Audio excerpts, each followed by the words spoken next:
when you've seen all you want to see in the Knoxville area, the next place you're going to put in your GPS is Pleasantville. So you're going to be driving through awesome cornfields, soybean fields, and heading west on your way towards Council Bluffs.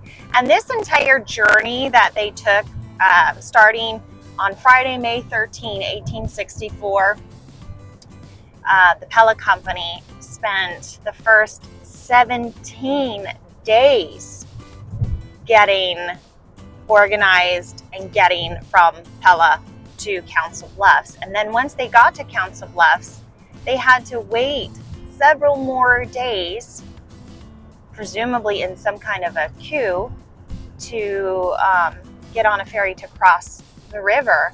And they did end up crossing split up. So Nicholas Earp was able to cross the river with his family on June 1st, and the Rousseaus crossed on June 2nd, and then the Curtis family that was with them crossed after the Rousseaus. But there was a little back and forth that happened in that as well. So that's a long time. So 17 plus 5 more days to get into Omaha.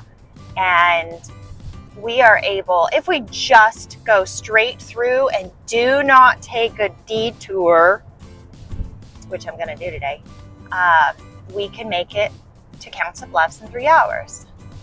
All right, so I just pulled over exactly 2 miles away from Pleasantville City Center to show you this little spring back here, or maybe it's a pond.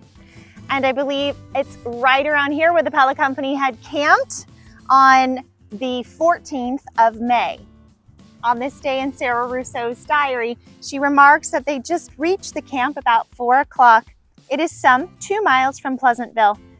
And if you think Pleasantville must be pleasant, maybe it is, maybe it isn't, but take it from Sarah. She actually says it is quite a pleasant place.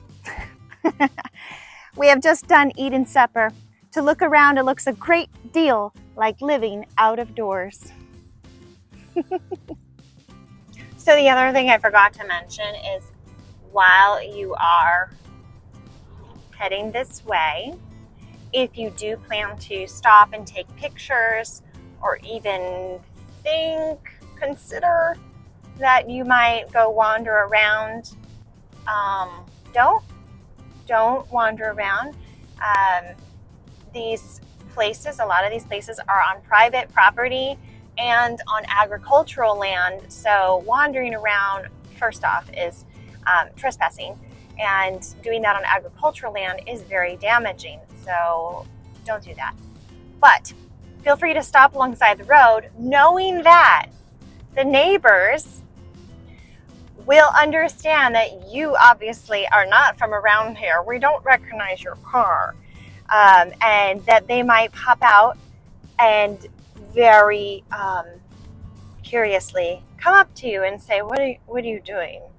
And then you will have to explain, like I just did, I'm following Sarah Rousseau's trail diary from Pella to Council Bluffs. And then they'll look at you and they'll be like, all right, cool. Well, I've always wanted to know, when I see these on the side of the road, these bales, what are they really? So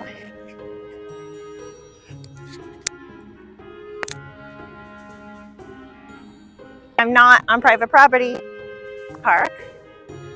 Okay, these are obviously as big as me, not bigger. Obligatory smile for the camera, take a picture for grandma, you know. Well, it smells good, actually. It smells really sweet.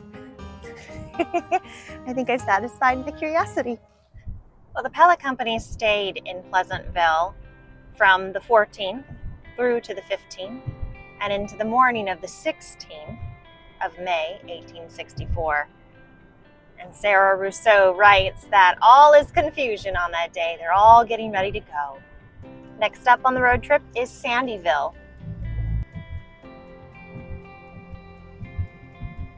All right, since the Pella Company just passes through Sandyville, we're going to do the same. No stopping until we get to the lower river. And I don't know what the lower river is. We're going to have to Google what that is.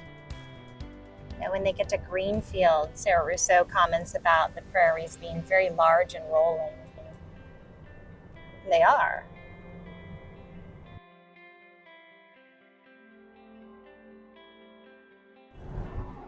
So I had to get a little clarity on this as we're coming through Fontenelle. But Sarah Rousseau says that when they left this tiny little town, they took the right-hand road. And there is coming up a Y in the road. But I asked for some advice on that, and they said, oh, that's a gravel road. All right, so we're coming out of Fontenelle, which is a cute little Blinken town. And ahead, I'm expecting a Y in the road. Going left will follow the Mormon Road, which takes you down to Bridgewater, and staying straight, that is the path that the Pella Company takes. I don't know why they would take one over the other. That's something I might have to go back and do a little research on. Or perhaps one of my viewer friends can see why someone would go left versus right. Okay, it looks like here we are. We're now on 250th Street, taking, as Sarah writes it, the right-hand road. And on May 23rd, 1864, she says they're going to go a few miles and then camp on the prairie.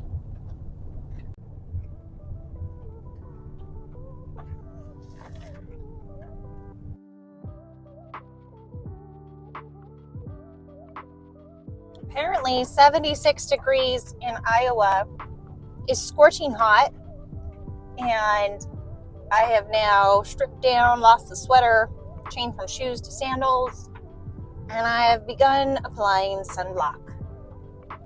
So on May 24th, 1864, they cross a branch of the Nodowa River, or as she spells it, Nodowa. So for a long time I said Nodowa, but it is spelled incorrectly. There should be a Y at the end of that.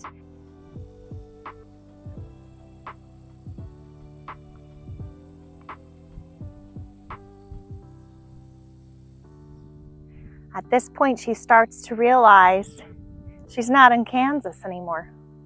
And she starts commenting on the landscape with less greenery, less hills, and it's prairie land is a little disturbing to her. She says, as far as the eye can see, there's not a tree or a shrub, but it's a far wilderness of prairie. So when they're leaving this prairie camp, they say that they go 15 miles on Edmund Lewis.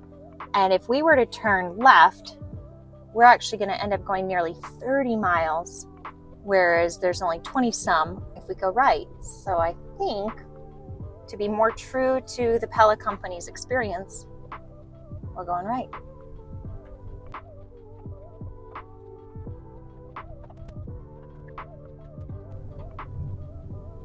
We're heading to Lewis now, continuing on 250th Street. All right, see you in about 20 miles. I don't see what Sarah was complaining about. These hills are still rolling.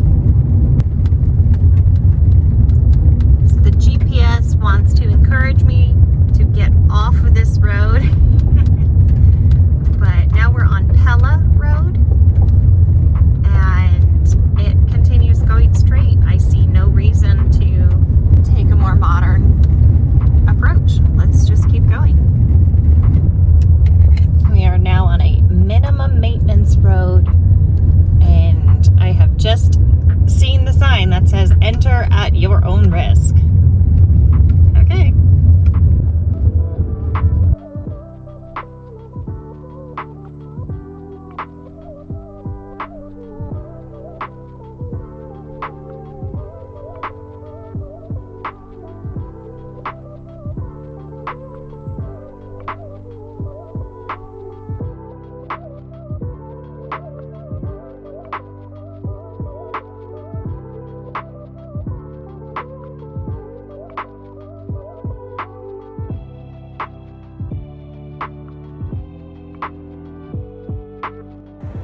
I ran into a dead end. Pella Road continues straight through this cornfield. And I guess in the last 20 years, somebody who purchased all of the lots here decided to close that road. And so that's why instead of going 15 miles straight on Pella Road, we now have to circumvent this farm property. So the trail is still somewhere out that way. Pella Road continues to go through, but only to a certain point. So we've made it to Lewis in Cass County, Iowa.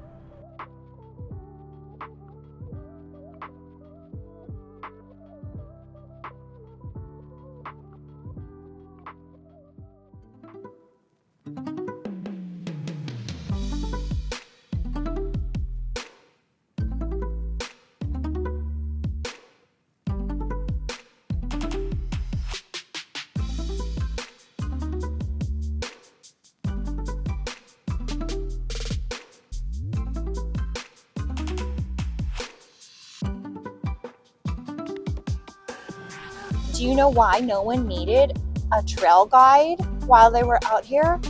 It's because they know the way. I don't know if that landed the way I thought it would.